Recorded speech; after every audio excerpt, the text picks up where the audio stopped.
Mr. Speaker, ladies and gentlemen, side government cannot get away with trying to have their cake and eat it too. There are three reasons as to why they cannot take this debate today.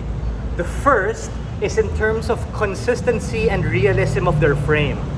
To a certain extent, this was contradictory because from the beginning, PM said, sports betting has some benefits, it's all right, we just don't want it to proliferate given the capacity of people to get addicted, it might be a bit toxic, and some hardcore fans might fall into this particular trap.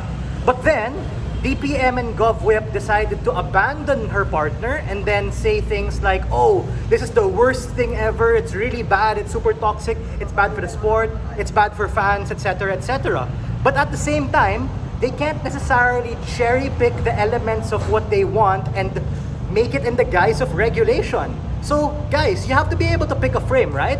We think that the exclusive things that they told us, which were quite impactful, were two things, right? They talked about how these are predatory and malevolent, and number two, there are crazy fans and people who are toxic. On the first idea of things that are predatorial, we challenge the lens in which they see it. Earlier in my speech, I already told you about how exactly are these things inherently harmful and how are they particularly different from the different other vices you can have in society. Yes, these particular things can be bad, yada yada. That's why we don't advertise to kids. That's why we have a standards council from my speech who I told you gets formed. And as a consequence, these particular things are able to evolve. These particular things are able to innovate. These particular things are able to be challenged. That cannot happen in a world where you don't allow it to happen when you particularly ban it. Secondly, on this idea of people being crazy and going all in on these particular things, we see these happen all the time. The dudes and dudettes of cryptocurrency and Wall Street bets who take on these wild particular things. Guys, we're adults, we're free with what we like to do with our money, and we think that the point in which you allow these things to happen, you create revenue for businesses to be able to employ all sorts of people. Some people make money, some people lose money, some people win debate, some people lose debate. That's just life, guys, right? Secondly, the second reason why they can't take this debate is in terms of where is there more and better regulation?